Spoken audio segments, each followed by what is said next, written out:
Hello जय हिंद नमस्कार दोस्तों, आप सभी का स्वागत है आपके अपने YouTube channel online GK free classes में।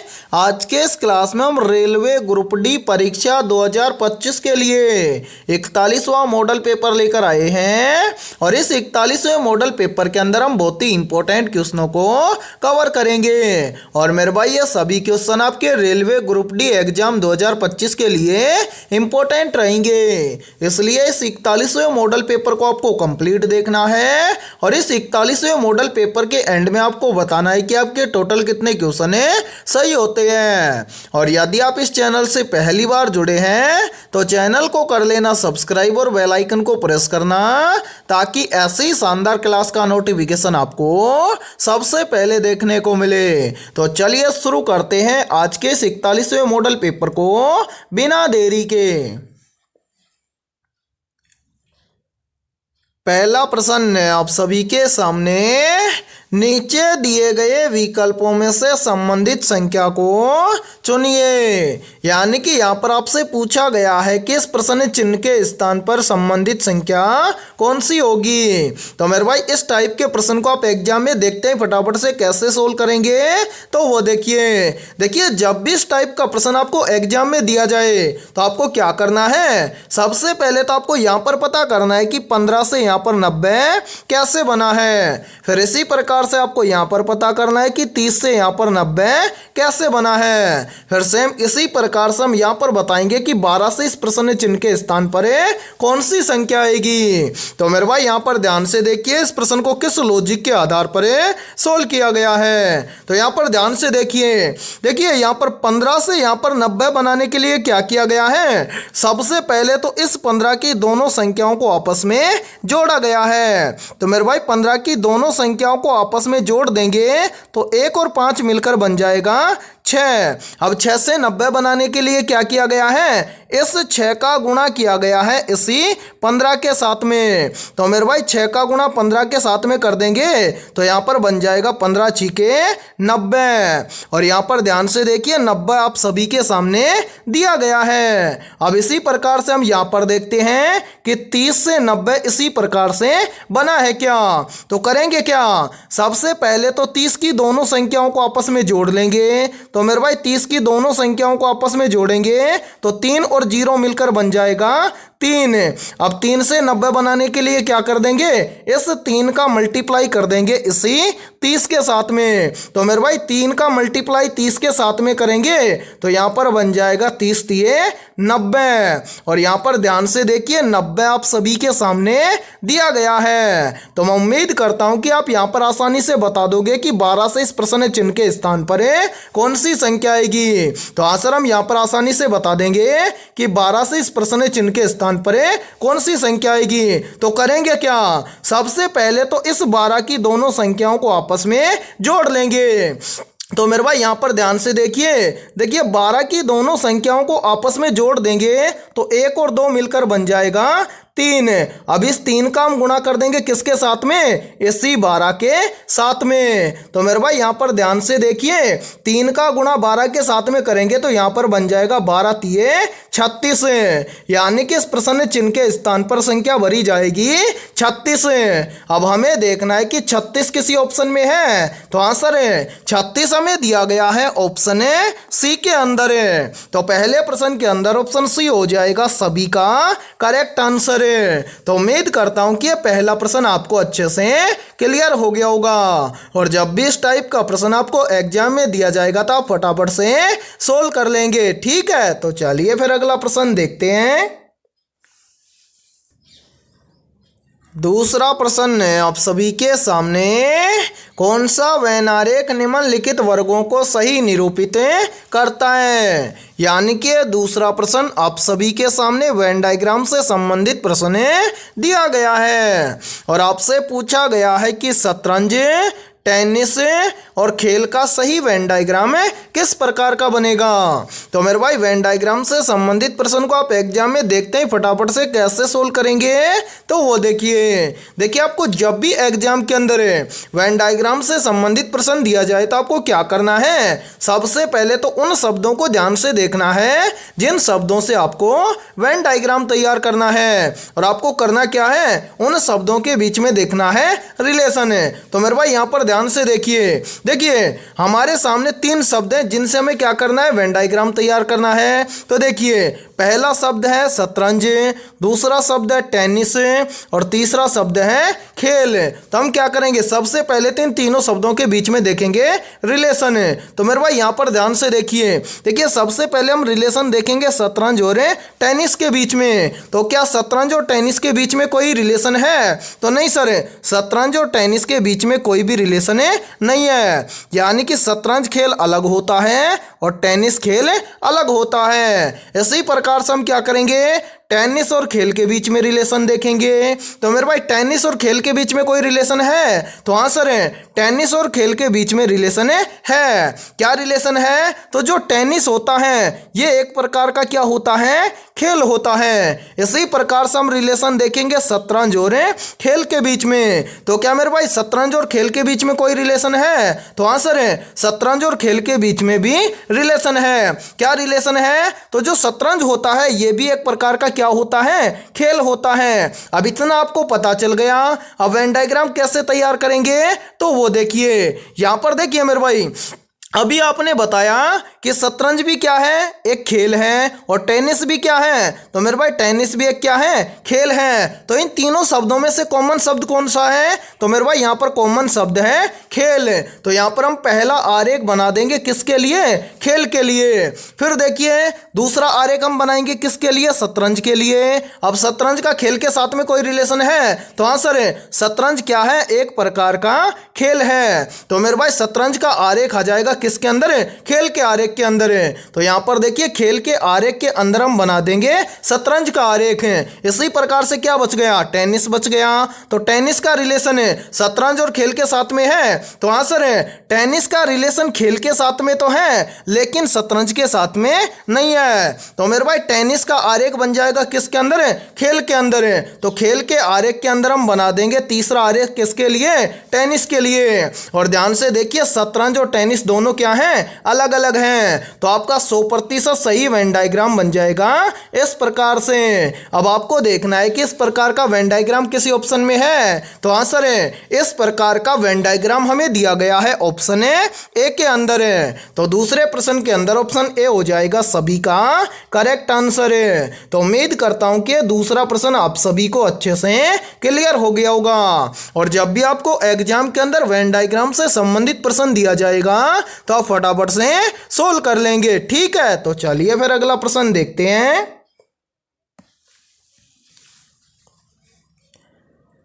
तीसरा प्रश्न है आप सभी के सामने, निम्नलिखित श्रृंखला श्रेणी में प्रश्न चिन्ह के स्थान पर आने वाली संख्या को ज्ञात कीजिए। यानी कि तीसरा प्रश्न आप सभी के सामने सीरीज से संबंधित प्रश्न दिया गया है और आपसे पूछा गया है कि इस सीरीज में इस प्रश्न चिन्ह के स्थान पर कौन सी संख्या आएगी। तो मेरे भाई सीरीज से संबंधित प्रश्न को आप एग्जाम में देखते हैं फटाफट से कैसे सोल्व करेंगे। तो वो देखिए आपको जब भी एग्जाम के अंदर सीरीज से संबंधित प्रश्न दिया जाए तो आपको क्या करना है, सबसे पहले तो आपको यह देखना है कि सीरीज में आपको क्या क्या दिया गया है। तो मेरे भाई यहां पर ध्यान से देखिए, सीरीज में यहां पर हमें दिया गया है सबसे पहले 188, 188 के बाद में 187, 187 के बाद में 183, 183 के बाद में 174, 174 के बाद में 158 और 158 के बाद में हमसे पूछा गया है कि इस प्रश्न चिन्ह के स्थान पर कौन सी संख्या आएगी। तो मेरे भाई यहां पर यदि आपने सीरीज को ध्यान से देखा है तो ये सीरीज कंटिन्यू क्या हो रही है, घट रही है। तो यहां पर ध्यान से देखिए सीरीज को किस लॉजिक के आधार पर सोल्व किया गया है। तो मेरे भाई यहां पर देखिए यहाँ पर 188 से 187 बन जाएगा कैसे? यदि हम क्या करें 188 में से -1 कर देंगे तो यहाँ पर बन जाएगा 187। फिर देखिए 187 से बन रहा है कितना 183, तो 187 से 183 कैसे बनेगा? तो मेरे भाई यहाँ पर देखिए यदि हम 187 में से क्या कर दें -4 कर दें तो यहाँ पर बन जाएगा 183। फिर देखिए 183 से कितना बन रहा है 174 है, तो 183 से 174 बनेगा कैसे? तो मेरे भाई यहाँ पर ध्यान से देखिए यदि हम 183 में से क्या कर दें -9 कर दें तो यहाँ पर बन जाएगा 174 है। फिर देखिए 174 से बन रहा है कितना 158 है, तो 174 से 158 बनेगा कैसे? तो मेरे भाई यहाँ पर ध्यान से देखिए यदि हम 174 में से क्या कर दें -16 कर दें तो यहाँ पर बच जाएगा 158 है। अब इसी प्रकार से हमसे पूछा गया है कि 158 के बाद में इस प्रश्न चिन्ह के स्थान पर कौन सी संख्या आएगी? तो मेरे भाई इस प्रश्न चिन्ह की वैल्यू ज्ञात करने से पहले आपको क्या करना है, नीचे जो ये वाली संख्या है इस संख्या को ध्यान से देखना है कि यहाँ पर हुआ क्या है। तो मेरे भाई यहाँ पर ध्यान से देखिए यहाँ पर नीचे संख्या ये क्या, सबसे पहले संख्या ये -1,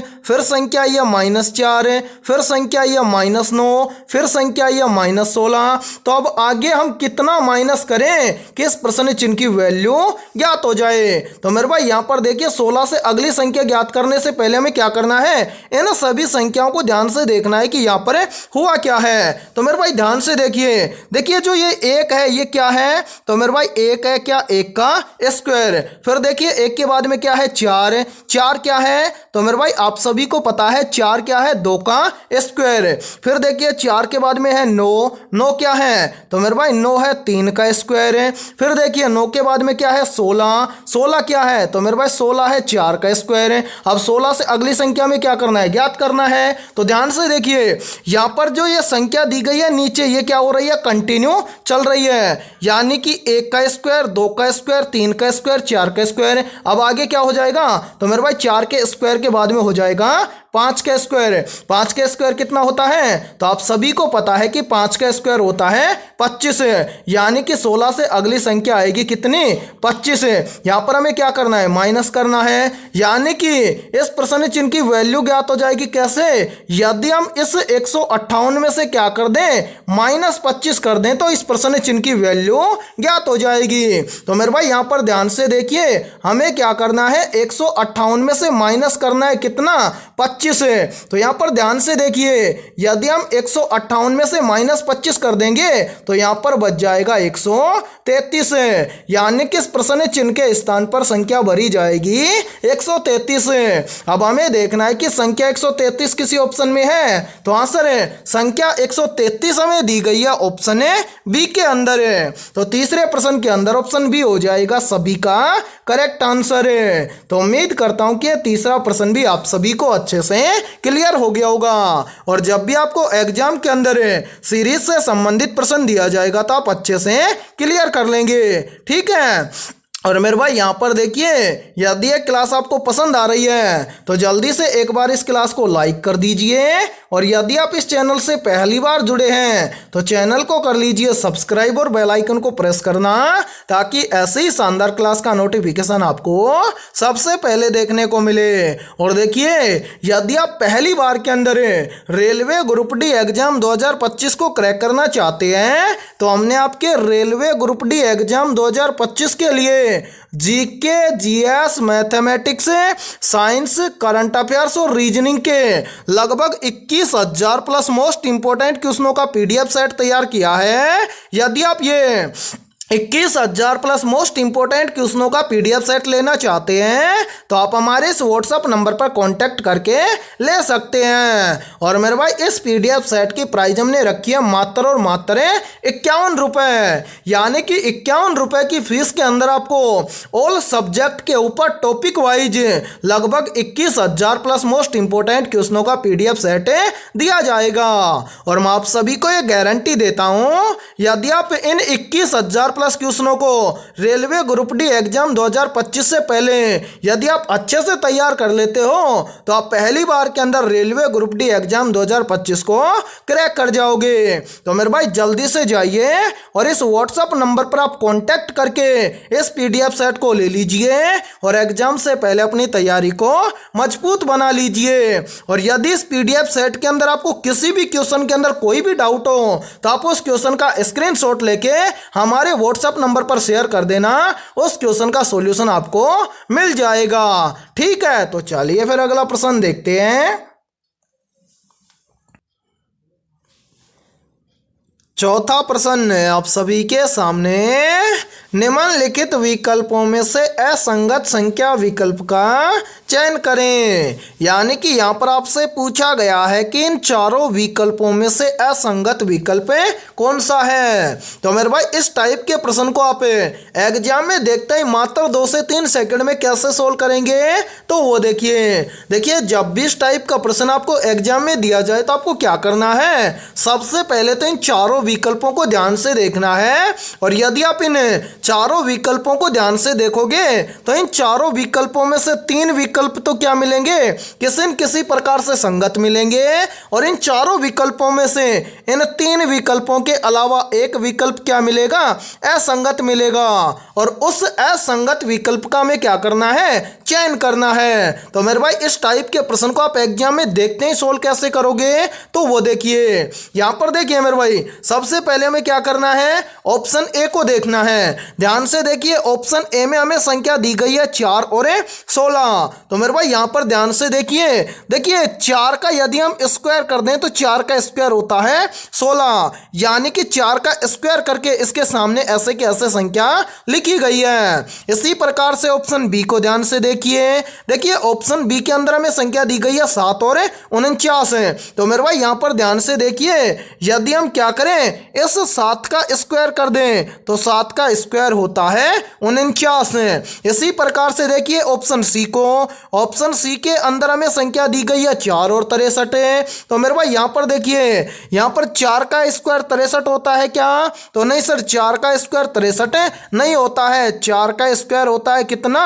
16, लेकिन यहां पर लिखा गया है कितना, 63। इसी प्रकार से हम क्या करेंगे, ऑप्शन डी को चेक करेंगे। ऑप्शन डी के अंदर हमें संख्या दी गई है क्या, 8 और 64। तो मेरे भाई यहां पर ध्यान से देखिए, क्या 8 का स्क्वायर 64 होता है, तो हाँ सर 8 का स्क्वायर 64 होता है। यानी कि हमारे सामने 3 विकल्प क्या है, स्क्वायर वाले हैं, और एक विकल्प जो ऑप्शन सी है ये क्या है, स्क्वायर का नहीं है। या फिर हम बोल सकते हैं कि ऑप्शन ए, ऑप्शन बी और ऑप्शन डी ये तीनों विकल्प क्या है, संगत है। और जो ऑप्शन सी है वो इन 3 विकल्पों से क्या है, अलग या असंगत है। तो इन चारों विकल्पों में से करेक्ट आंसर हो जाएगा सभी का ऑप्शन है सी। या फिर हम बोल सकते हैं कि इन चारों विकल्पों में से असंगत संख्या विकल्प हो जाएगा ऑप्शन सी। तो मैं उम्मीद करता हूं कि यह चौथा प्रश्न भी आपको अच्छे से क्लियर हो गया होगा।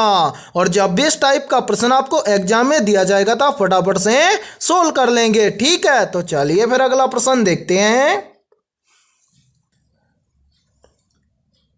5वां प्रश्न आप सभी के सामने, नीचे दी गई आकृति में कुल कितने त्रिभुज हैं, ज्ञात करें। यानी कि 5वां प्रश्न आप सभी के सामने काउंटिंग फिगर से संबंधित प्रश्न दिया गया है और आपसे पूछा गया है कि नीचे जो ये वाली आकृति दी गई है इस आकृति में कुल कितने त्रिभुज हैं। तो मेरे भाई इस टाइप के प्रश्न को आप एग्जाम में देखते हैं फटाफट से कैसे सोल्व करेंगे, तो वो देखिए इस टाइप के प्रश्न को एग्जाम में सोल्व करने की बहुत ही शानदार ट्रिक है। और यदि ये ट्रिक आपको याद है तो आप इस टाइप के प्रश्न को एग्जाम में देखते ही मात्र 2 से 3 सेकंड में फटाफट से सोल्व कर दोगे। ट्रिक क्या है, तो वो देखिए मेरे भाई, देखिए सबसे पहले आपको क्या करना है, याद रखना है कि जब भी आपको इस तरह की आकृति दी जाए तो याद रखना ऐसी आकृति में त्रिभुजों की संख्या होती है 3। अब ऐसी आकृति में 3 त्रिभुज कैसे होते हैं, तो वो देखिए यहां पर देखिए मेरे भाई, सबसे पहले तो इस आकृति के अंदर सिंगल फलक वाले त्रिभुज देखिए। तो यहां पर देखिए सिंगल फलक वाला पहला त्रिभुज हो जाएगा ये, ये और दूसरा फलक हो जाएगा या दूसरा त्रिभुज हो जाएगा ये, यानी कि सिंगल फलक वाले कितने त्रिभुज हो गए? 2। इसी के साथ में देखिए डबल फलक वाले त्रिभुज है, तो मेरे भाई ध्यान से देखिए 1 नंबर त्रिभुज और 2 नंबर त्रिभुज, इन दोनों को मिलाकर एक त्रिभुज और बनता है। तो 2 के अंदर 1 को ऐड कर देंगे तो 2 और 1 मिलकर बन जाएगा 3, यानी कि इस तरह की आकृति में त्रिभुजों की संख्या होती है 3। अब हमें ट्रिक क्या लगानी है तो वो देखिए मेरे भाई, अब आपको करना क्या है, आपको इस तरह की आकृति देखना है कि इस बड़ी वाली आकृति में कितनी दिख रही है। तो मेरे भाई ध्यान से देखिए, इस तरह की आकृति इस बड़ी वाली आकृति में हमें दिख रही है। सबसे पहले तो एक आकृति तो हमें यहाँ पर ये दिख रही है, बोलो दिख रही है? तो हाँ सर दिख रही है। इसी के साथ में मेरे भाई यहाँ पर देखिए एक आकृति इसी प्रकार से हमें यहाँ पर दिख रही है, तो ये हो जाएगी दूसरी आकृति। ठीक है, इसी प्रकार से देखिए हम कलर चेंज कर लेते हैं ताकि आपको समझने में कोई भी प्रॉब्लम ना आए। इसी प्रकार से मेरे भाई देखिए एक आकृति हमें ये दिख रही है, यानी कि इस तरह की आकृति कितनी दिख रही है? 3 दिख रही है, तो यहाँ पर हम लिख देंगे 3। अब मेरे भाई इस तरह की आकृति में या इस तरह की एक आकृति में कितने त्रिभुज होते हैं? 3 होते हैं, तो इस 3 का गुणा कर देंगे 3 के साथ में, तो यहाँ पर कितना हो जाएगा? 3 3 हो जाएगा 9। इसी के साथ में मेरे भाई यहाँ पर ध्यान से देखिए इस बड़ी वाली आकृति के अंदर एक त्रिभुज हमें यहाँ पर इन तीनों आकृतियों के बीच में यहाँ पर दिख रहा है। तो हाँ सर, इन तीनों आकृतियों के बीच में एक त्रिभुज हमें दिख रहा है, तो यहाँ पर हम क्या कर देंगे? +1 कर देंगे। इसी के साथ में देखिए इन सभी आकृतियों को मिलाकर एक ये बड़ा वाला त्रिभुज हो जाएगा, यहाँ से यहाँ तक का, बोलो बन रहा है? तो हाँ सर, एक त्रिभुज ये बन रहा है, तो यहाँ पर हम क्या कर देंगे? +1 और कर देंगे। अब मेरे भाई यहाँ पर ध्यान से देखिए, क्या इस आकृति के अंदर इन सभी त्रिभुजों के अलावा कोई अन्य त्रिभुज है? तो नहीं सर, इन सभी त्रिभुजों के अलावा इस आकृति में कोई अन्य त्रिभुज नहीं है। तो मेरे भाई अब हम क्या करेंगे? इन सभी को यहाँ पर क्या कर लेंगे? काउंट कर लेंगे। तो यहाँ पर देखिए 9 और 1 हो जाएगा 10, 10 और 1 हो जाएगा 11, यानी कि हमारे सामने जो ये वाली आकृति दी गई है, इस आकृति के अंदर कुल त्रिभुजों की संख्या है 11। अब हमें देखना है कि 11 किसी ऑप्शन में है। तो हाँ सर, 11 हमें दिया गया है ऑप्शन बी के अंदर है, तो 5वें प्रश्न के अंदर ऑप्शन बी हो जाएगा सभी का करेक्ट आंसर है। तो उम्मीद करता हूं कि 5वां प्रश्न भी आप सभी को अच्छे से क्लियर हो गया होगा, और जब भी इस टाइप का प्रश्न आपको एग्जाम में दिया जाएगा तो आप फटाफट से सोल्व कर लेंगे। ठीक है, तो चलिए फिर अगला प्रश्न देखते हैं। छठा प्रश्न है आप सभी के सामने, पाषाण काल को कितने भागों में विभाजित किया गया है? तो यहाँ पर देखिए इन चारों में से करेक्ट आंसर हो जाएगा सभी का ऑप्शन है बी, यानी कि पाषाण काल को 3 भागों में विभाजित किया गया है। तो छठे प्रश्न के अंदर करेक्ट आंसर हो जाएगा सभी का ऑप्शन है बी। तो चलिए फिर अगला प्रश्न देखते हैं। 7वां प्रश्न है आप सभी के सामने, निम्नलिखित में से कौन सा उपकरण पुरा पाषाण काल में उपयोग किया जाता था? या फिर देखिए इसी प्रश्न को एग्जाम के अंदर घुमाकर ऐसे भी पूछा जाता है कि पुरा पाषाण काल में किस प्रकार के औजार का उपयोग किया जाता था? तो यहाँ पर देखिए इन चारों में से करेक्ट आंसर हो जाएगा सभी का ऑप्शन है सी, यानी कि पुरा पाषाण काल में पत्थर के औजार का उपयोग किया जाता था। तो 7वें प्रश्न के अंदर करेक्ट आंसर हो जाएगा सभी का ऑप्शन है सी। और मेरे भाई यहाँ पर देखिए, यदि ये क्लास आपको पसंद आ रही है तो जल्दी से एक बार इस क्लास को लाइक कर दीजिए, और यदि आप इस चैनल से पहली बार जुड़े हैं तो चैनल को कर लीजिए सब्सक्राइब और बेल आइकन को प्रेस करना, ताकि ऐसी शानदार क्लास का नोटिफिकेशन आपको सबसे पहले देखने को मिले। ठीक है, तो चलिए फिर अगला प्रश्न देखते हैं। 8वां प्रश्न है आप सभी के सामने, हड़प्पा सभ्यता को किस नाम से जाना जाता है? मोस्ट इंपोर्टेंट प्रश्न है ये, तो जल्दी से बताइए इन चारों में से करेक्ट आंसर क्या होगा। आपसे पूछा गया है कि हड़प्पा सभ्यता को किस नाम से जाना जाता है। तो यहाँ पर देखिए इन चारों में से करेक्ट आंसर हो जाएगा सभी का ऑप्शन है बी, यानी कि हड़प्पा सभ्यता को जाना जाता है सिंधु घाटी सभ्यता के नाम से। तो 8वें प्रश्न के अंदर करेक्ट आंसर हो जाएगा सभी का ऑप्शन है बी। तो चलिए फिर अगला प्रश्न देखते हैं। 9वां प्रश्न है आप सभी के सामने। हड़प्पा सभ्यता की खोज किस वर्ष हुई थी? ऑप्शन ए है वर्ष 1901 में, ऑप्शन बी है वर्ष 1921 में, ऑप्शन सी है वर्ष 1935 में और ऑप्शन डी है वर्ष 1947 में। तो जल्दी से बताइए इन चारों में से करेक्ट आंसर है क्या होगा। आपसे पूछा गया है कि हड़प्पा सभ्यता की खोज किस वर्ष हुई थी। तो यहाँ पर देखिए इन चारों में से करेक्ट आंसर हो जाएगा सभी का ऑप्शन है बी, यानी कि हड़प्पा सभ्यता की खोज हुई थी वर्ष 1921 में। तो 9वें प्रश्न के अंदर करेक्ट आंसर हो जाएगा सभी का ऑप्शन है बी। तो चलिए फिर अगला प्रश्न देखते हैं। 10वां प्रश्न है आप सभी के सामने। सिंधु घाटी सभ्यता के लोग किस फसल की खेती के लिए प्रसिद्ध थे? ऑप्शन ए है गेहूं और जौ के लिए, ऑप्शन बी है कपास के लिए, ऑप्शन सी है चावल के लिए और ऑप्शन डी है बाजरा के लिए। तो जल्दी से बताइए इन चारों में से करेक्ट आंसर है क्या होगा। आपसे पूछा गया है कि सिंधु घाटी सभ्यता के लोग किस फसल की खेती के लिए प्रसिद्ध थे। तो यहाँ पर देखिए इन चारों में से करेक्ट आंसर हो जाएगा सभी का ऑप्शन है बी, यानी कि सिंधु घाटी सभ्यता के लोग कपास की फसल की खेती के लिए प्रसिद्ध थे। तो 10वें प्रश्न के अंदर करेक्ट आंसर हो जाएगा सभी का ऑप्शन है बी। तो चलिए फिर अगला प्रश्न देखते हैं। 11वां प्रश्न है आप सभी के सामने। हड़प्पा सभ्यता में किस धातु का उपयोग नहीं किया जाता था? ऑप्शन ए है तांबा धातु का, ऑप्शन बी है कांसा धातु का, ऑप्शन सी है सोना धातु का और ऑप्शन डी है लोहा धातु का। तो यहाँ पर देखिए इन चारों में से करेक्ट आंसर हो जाएगा सभी का ऑप्शन है डी, यानी कि हड़प्पा सभ्यता में लोहा धातु का उपयोग नहीं किया जाता था। तो 11वें प्रश्न के अंदर करेक्ट आंसर हो जाएगा सभी का ऑप्शन है डी। तो चलिए फिर अगला प्रश्न देखते हैं।